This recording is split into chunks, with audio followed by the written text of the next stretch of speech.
Salutations from space, folks. This is Gemini Brett, astrolonaut and celestial navigator of more than astrology. And I'm here at Wonderland in Portland, the most magical place, with one of my favorite beings, Rebecca, also known as Water. These are a few of my favorite beings. That's how I always feel when I come to Wonderland. And Rebecca, as you know, this is an interview for the 13th Flower Project, which is devoted to Venus and to Inanna, and livigated to our dear Bina. And I really wanted to interview you during this portion of Venus's course. Venus is on a 19-month journey into the riddle of the Leo mysteries.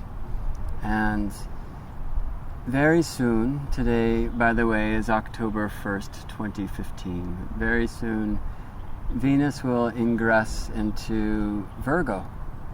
And the Leo quest is so much about self-love, self-being, confidence, creativity, manifestation.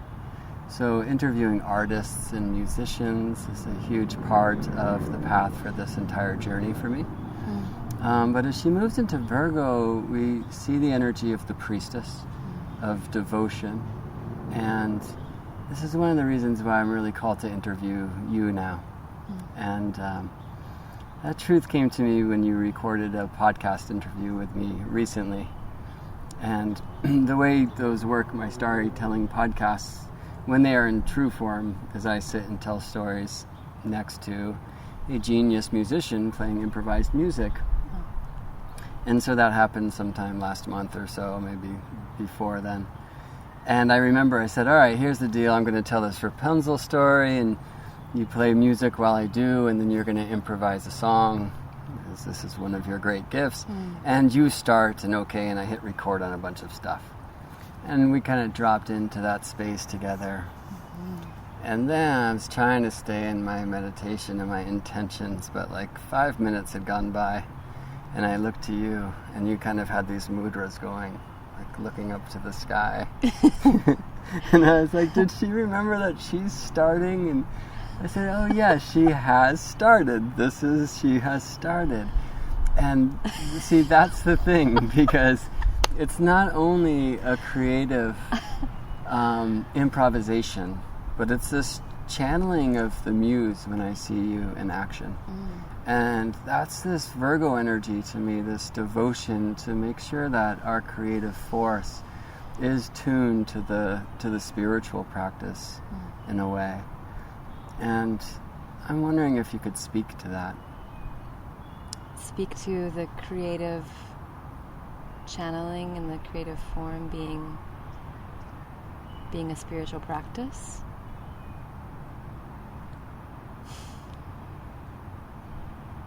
Yeah, for me, the channeling of presence, the channeling of flow is kind of how I worship. It is how I worship. It's how I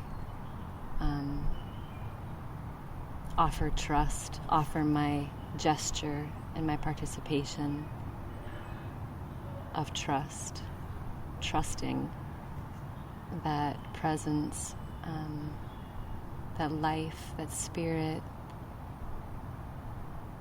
will come through. And because so much of our journey in this embodiment seems to be mindfulness, when I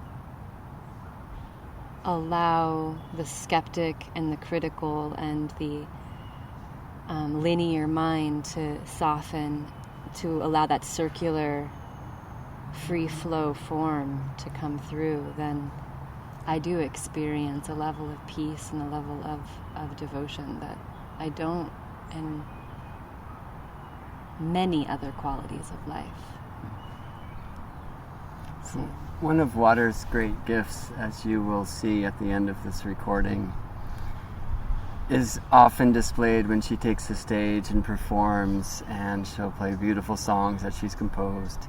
And then at some point during every show that I have witnessed thus far, you say, okay, audience, let's participate. Give me 3 words, right? And random people shout out words. And typically the first 3 that you hear come in, and then you create the song from them. And this freestyle in a way, this free flow. And the melody's there, the lyrics there, and it's, I'm always so amazed because I've seen people do that, and it's wonderful, but I've never seen them literally create a song that feels like composition. In fact, I've seen you witnessed this summer you going back and kind of mining a couple of those improvised compositions and then bringing them into your catalog and maybe tooling them a little bit. Yeah. So that practice, and I think we mental folks can really think, well, she must be like calculating the greatest way to combine those words, and it's this linear thought form, but that's not what you're describing. So how do you get that kind of thinking mind tuned down a little bit? And then where do the words come from? Yeah, that is a great contemplation. What I experience is, and why the 3 words are useful, is because it is a form of feed.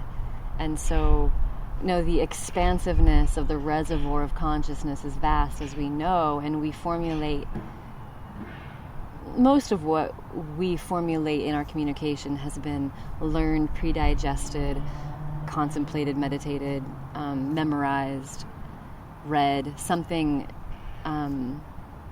within some kind of linear format with punctuation marks and proper usage.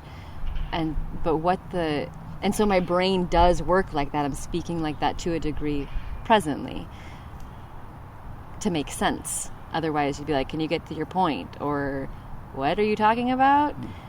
When we're talking like this. But what I experience with free flow, surrender, and what the 3 words do in that is they kind of create this big picture that just happens instantaneously. Like when you speak 3 words to me, suddenly I have my synapses, or however the brain chemistry is working to formulate images. There will be a picture.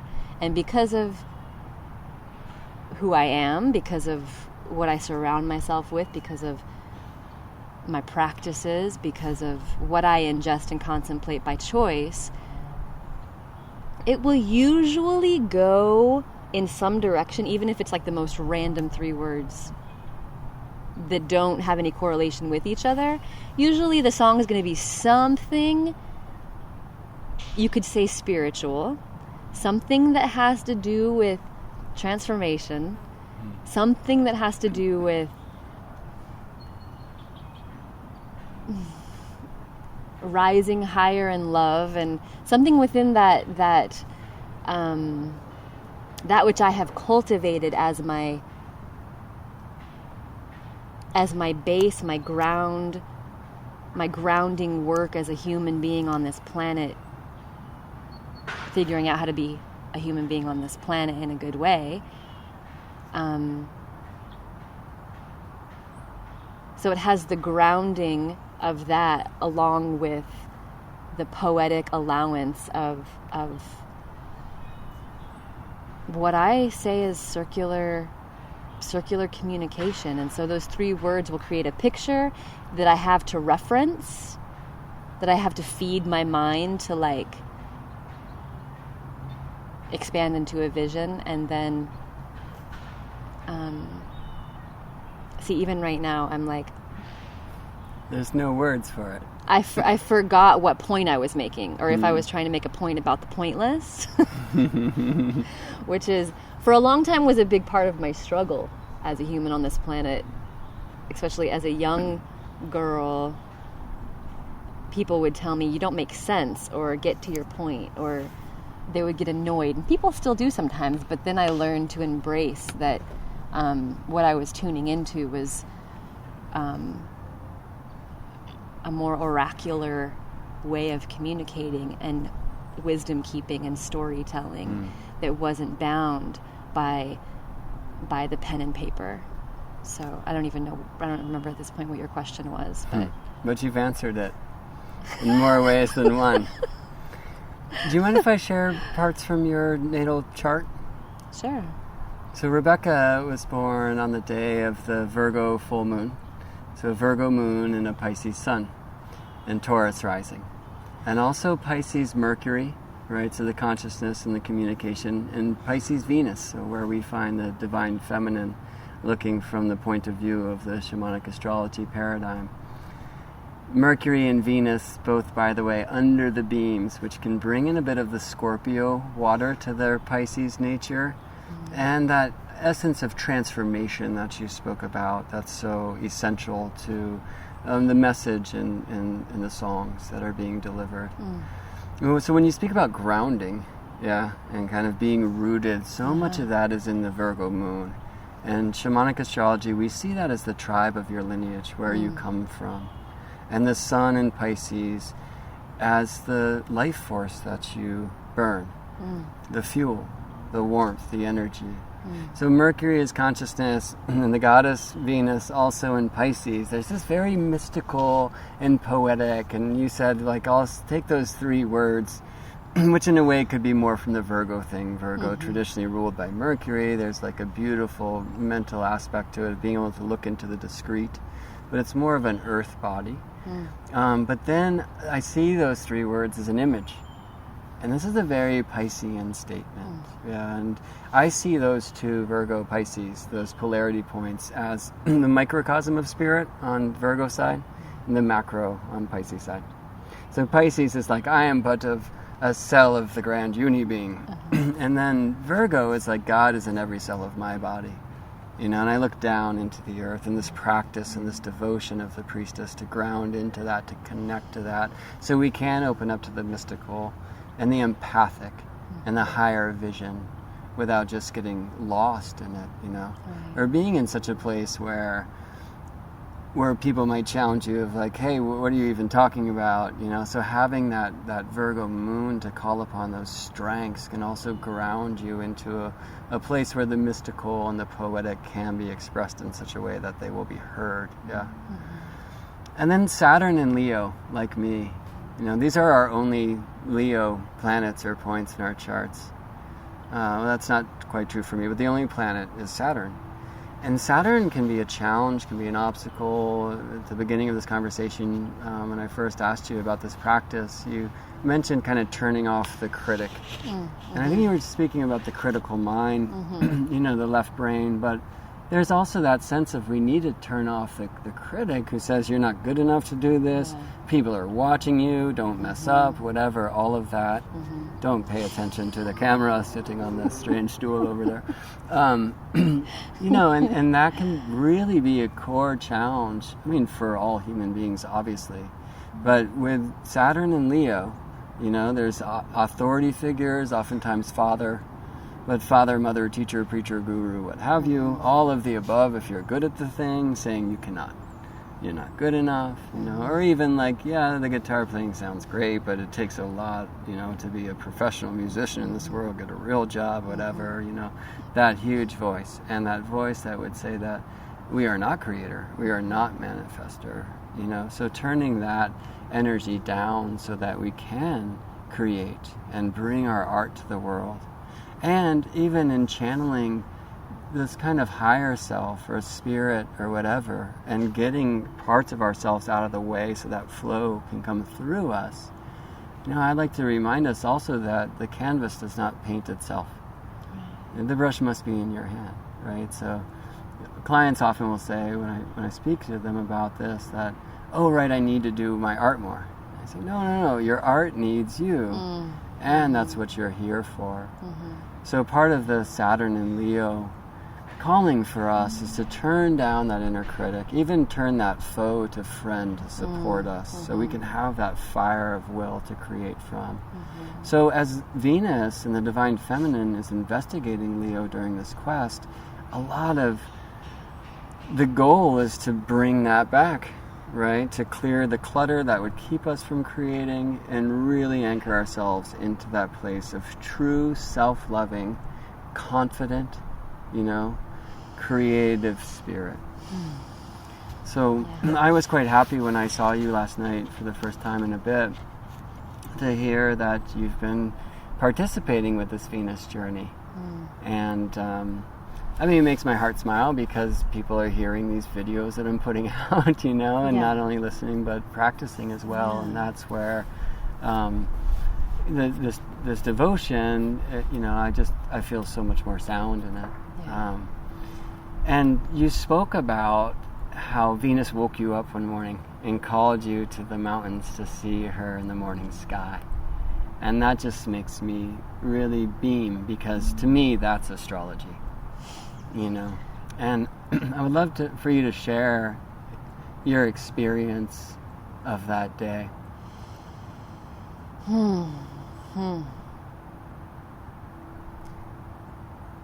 Well, it was the new moon on the 12th into the 13th, wasn't it? It was the 13th, yes, the morning. September 12th, about 11:40 p.m. night, Pacific, was a partial solar eclipse new moon in Virgo.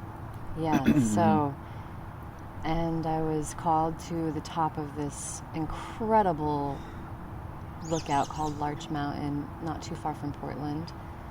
And there was just this deep excitement in me that I was going to be meeting someone, somehow. And on my way up, it was like cloudy, and so I got really discouraged. But then surrendered my tendency to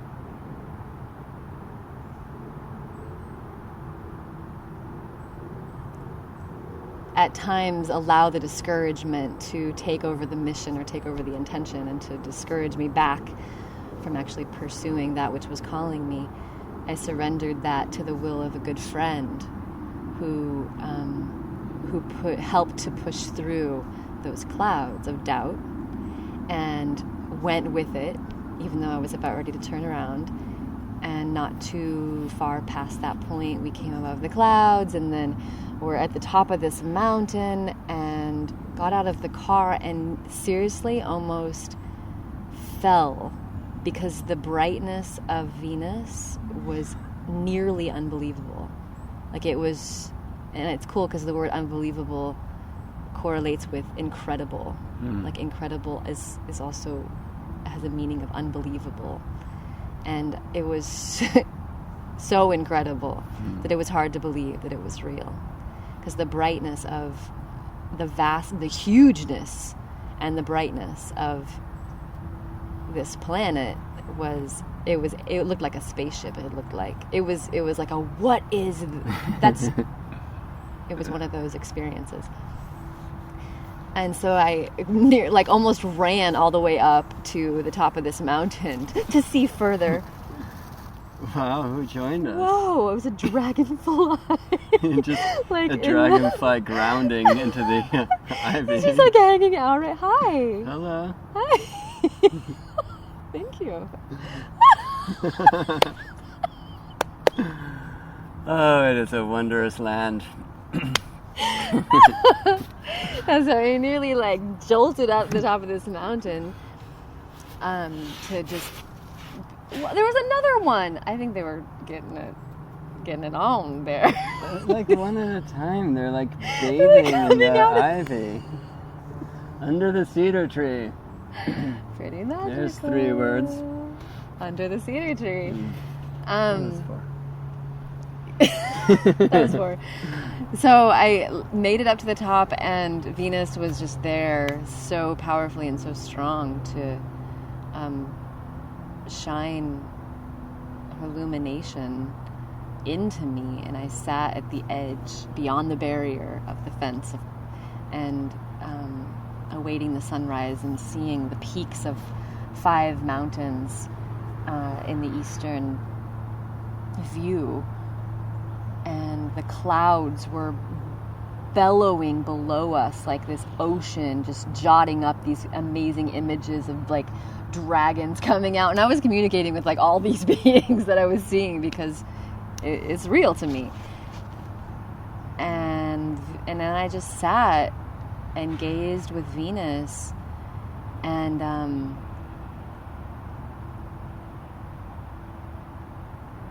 I had this experience of, it was like meeting somebody who's been misunderstood and not seen for the glory that she actually is and has and offers. And for me,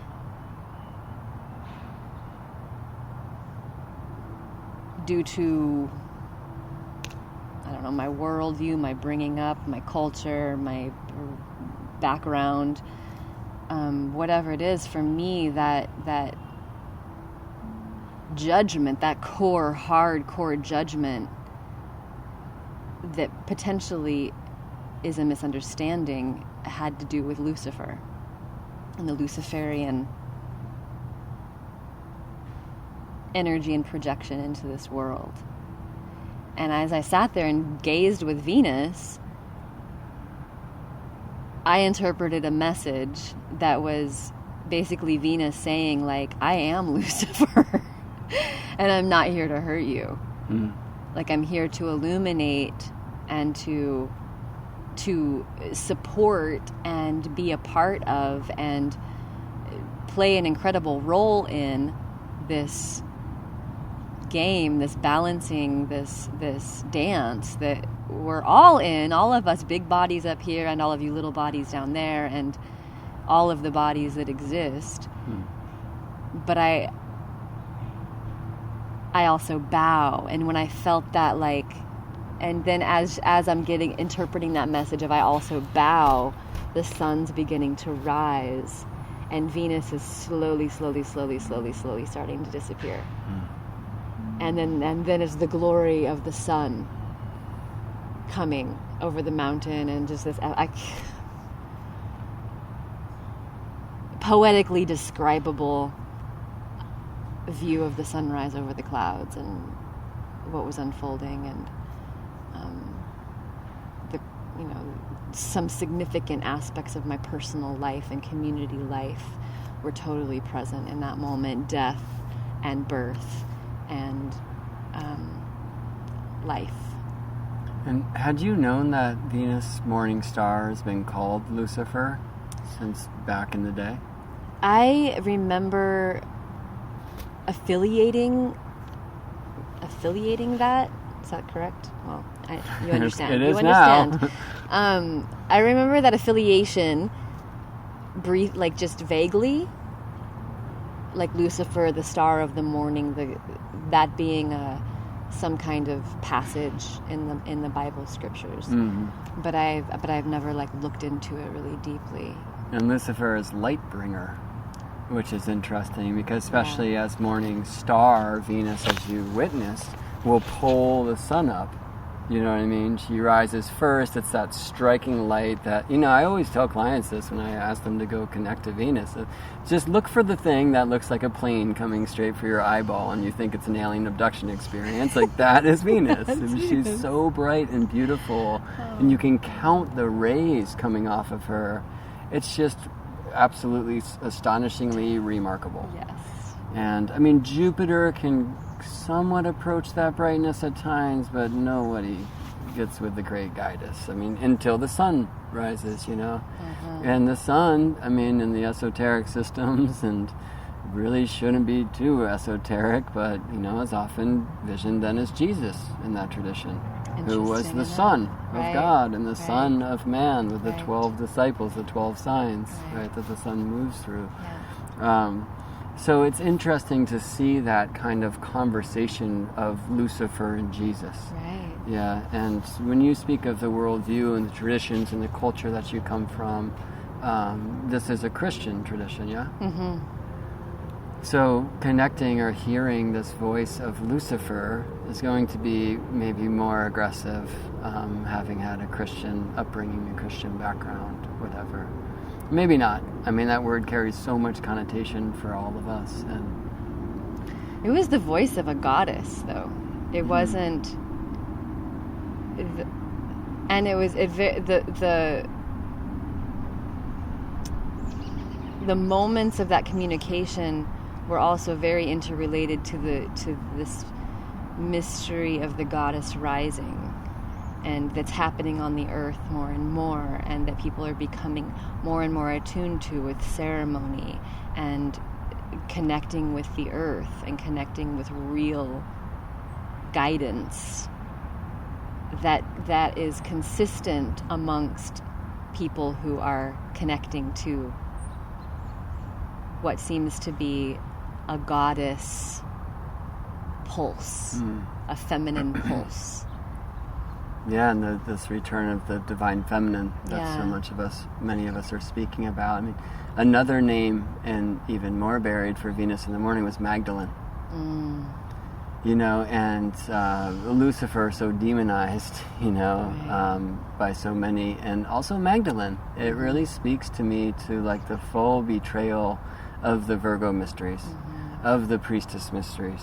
The anointing of the sacred oils and whatnot, but the teachings of Magdalene are traditionally harlot and what was wrong with Christ to bring her into the fold and all this, which is not her true mysteries, and most likely, if they were living beings embodied in this planet, she was his wife, right? And there's lots of stories. Yeah, there's a lot of gospels that survive that say that in so many words, for sure. So I love that this voice of Lucifer can speak in that name or in that presence, in that sense, but in the tone of the divine feminine. Right. What a trip, and this Definitely. to me is tuning into the absolute mystery. And we're at this time now in the Venus cycle where we're kind of looking into what needs to be cleared, what clutter needs to be cleared from the crown chakra, as we descend through the 7 gates, through the chakras, to have a reassemblage. So the release, the reassemblage, and then the retrieval, the rebirth, the reconnection, the reassemblage. And so it would seem that this experience for you is speaking in ways to what wants to be cleared from the crown, right? And what's that bring up for you? Well, that brings up my belief systems, specifically speaking.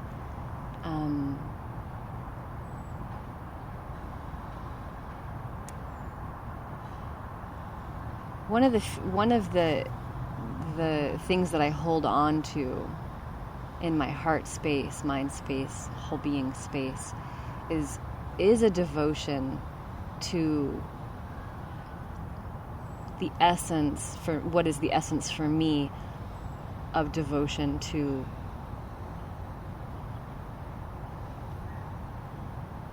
Creator, Source, that was revealed to me most specifically through the lineage of the Christ. And so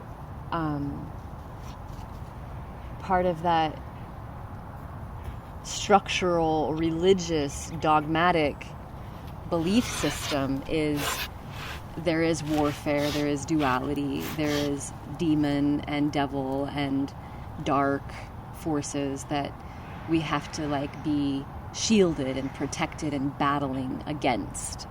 And so, life does seem to be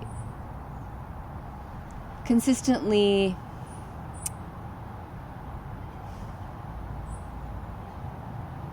challenging us with refining lots of different things in our lives that are kind of like battling, from at whatever level, whether they're belief systems or diet choices, or there's choices that we're consistently having to make to perpetuate our growing up.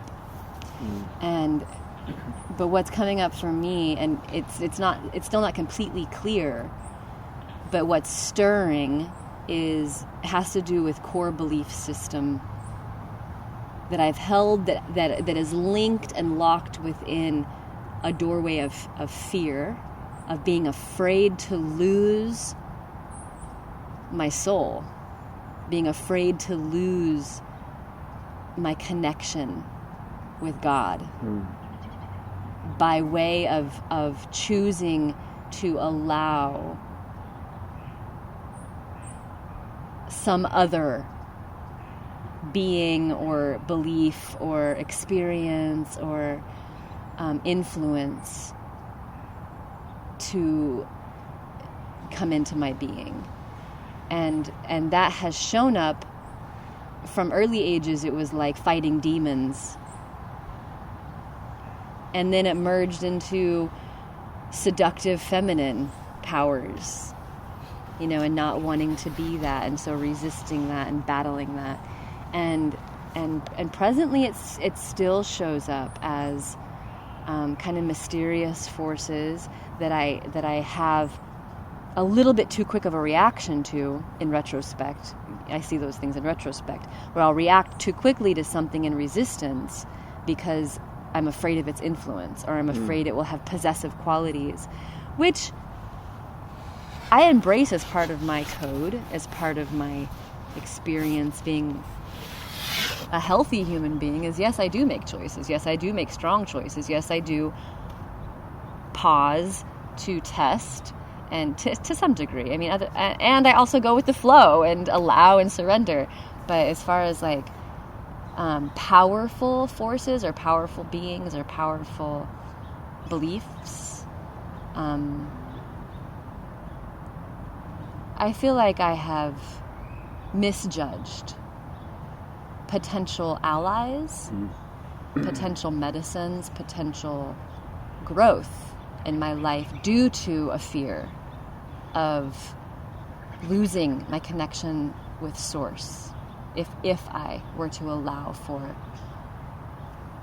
a snake to teach me, right, or a Medusa or a vine, or whatever aspect of what for me is the underworld bellies of like the mysterious realms of the underworld.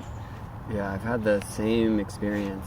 And I mean, here's the ultimate, right? Lucifer and then the feminine, right? Two things where it was told like can be the source of wickedness, in the big book or whatever. Yeah, and so much of Leo too, there's this beautiful word that is sovereignty.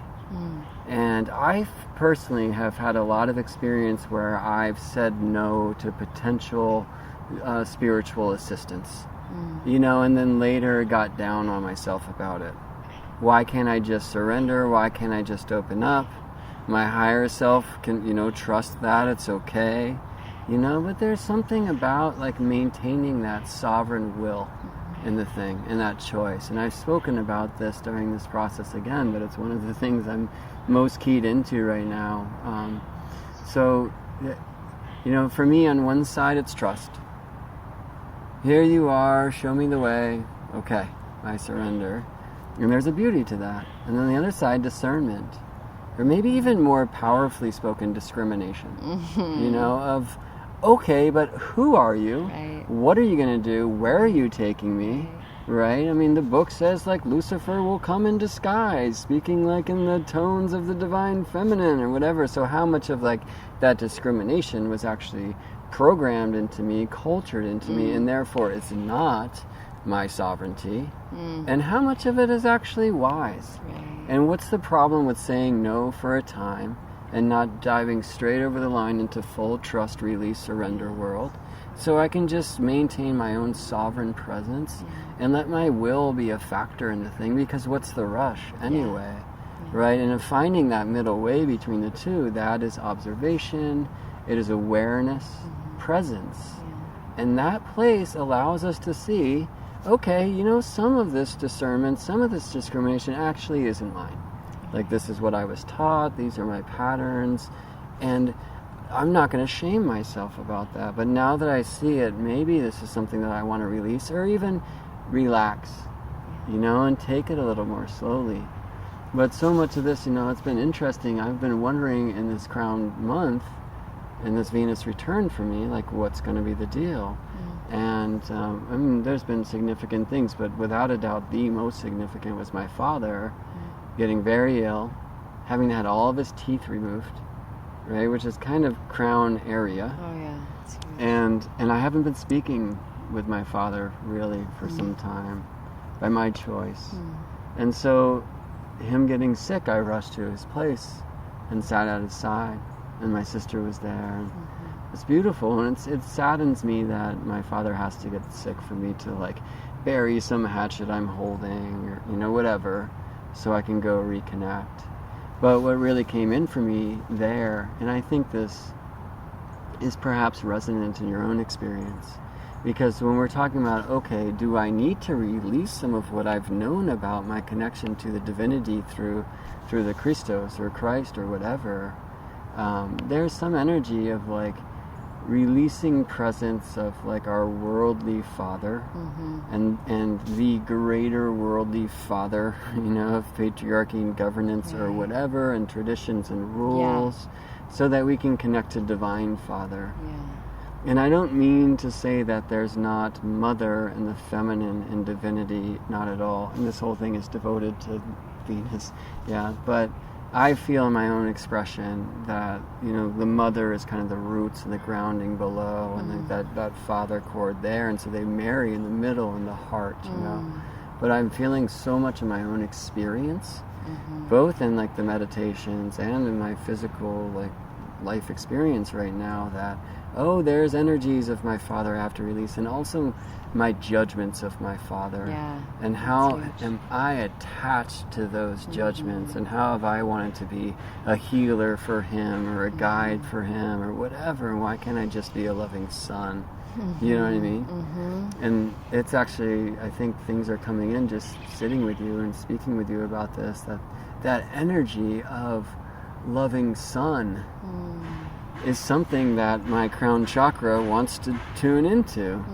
Do you know what I mean? Yeah. So releasing some of the things that would keep me from that true love for my own father might open me up to love like the divine more openly. And that the loving sun, just when you were saying that, I'm thinking of the sun rising and Venus disappearing, and in this moment I'm having a recreating of the story, like the sun not coming as like this warrior, like sun that's basically putting everything else out because of his power, but the loving sun, just because of his brightness, because of his love, everything just bows in their glory. But their glory never goes away. It's actually, they receive their glory by way of the love of the sun. Yeah, I love that, and so in some of the Hellenistic, some of the old astrology, like your Venus, your Mercury, they're under the beams. They can't be seen because they're so close to the sun, blinded by the light. Right. And they're like, oh, that's bad. The planet needs to be seen or whatever.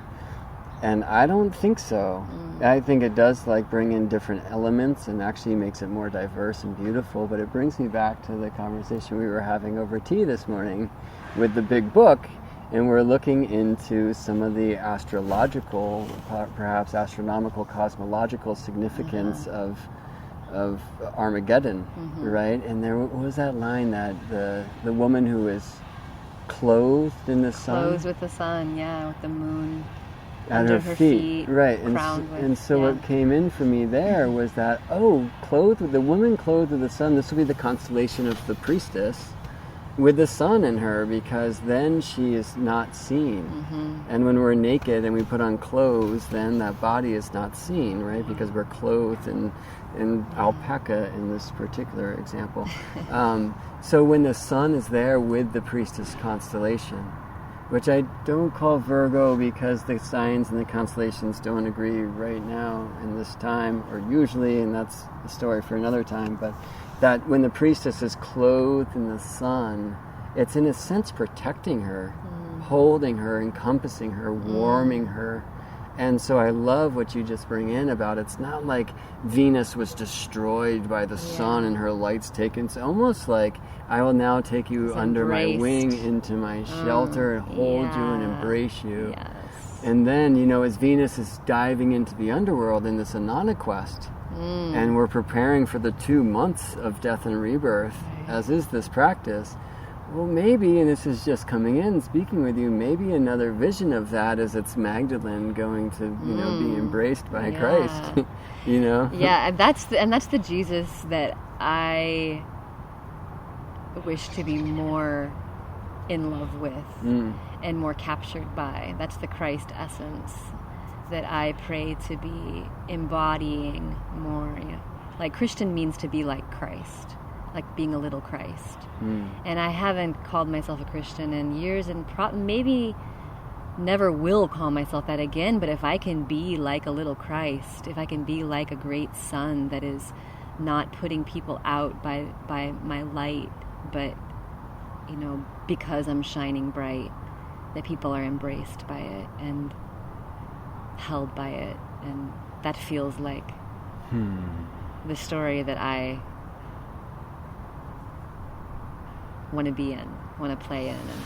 And me too.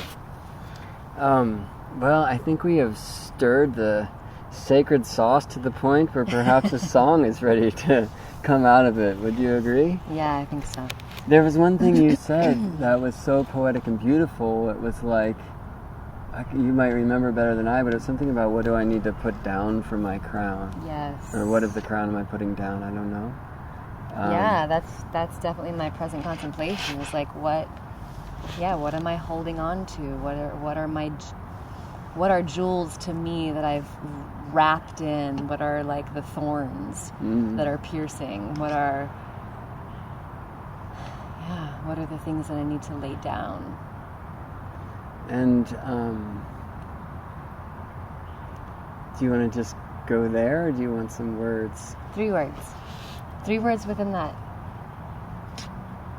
Okay, crown. Context. Crown.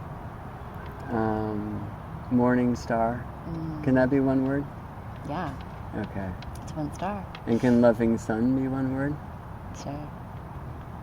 How? So loving sun, morning star, and crown. Mm-hmm. Dear friends, I am saddened to report Water's crown, morning star, loving sun song was heavily distorted because someone forgot to turn the levels on the microphone down. Let's not blame Mercury retrograde. This was a Gemini retrograde. But fortunately, though I left Wonderland and Portland to return home to Seattle, there is a Brett Gillian who lives at Wonderland, and he offered his time, as did Water, to record a new song for us. And to keep it fresh and magical, Water was fed 3 new words, which were Dragonflies, Venus, and truth.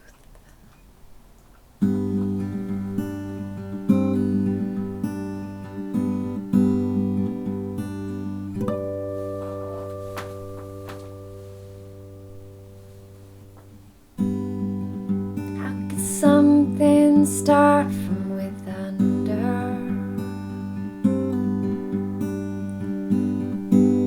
and then rise above the edges with a sound not quite like thunder, but as magnificent as such, rising from the underworld to become brighter than us. Dragonflies rustle beneath falling leaves. I've heard a story of how they first caught the wind with their wings. They came from a place where most of us have never been, but they still catch the wild, wild winds again and again. So I'm sitting out atop a mountain peak, and all the while I'm pondering the truth that I seek, wondering if all that's been buried underneath will rise on the dragonfly wings. So take me as I count your beauty queens. Your rays only grow dim when you offer your life as an offering to ride that place beneath, only to rise again as Venus Queen.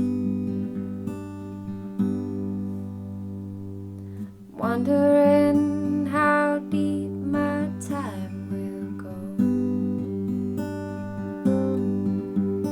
if I'll have to bury alive everything I've ever known, to open up to see your shining ways, to believe that a beauty queen can rise from her grave.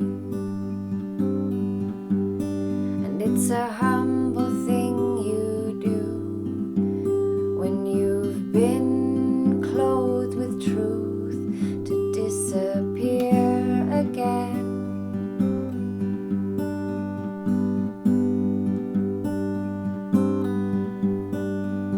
It might not be out of pride, it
That's why I'm here to talk to you.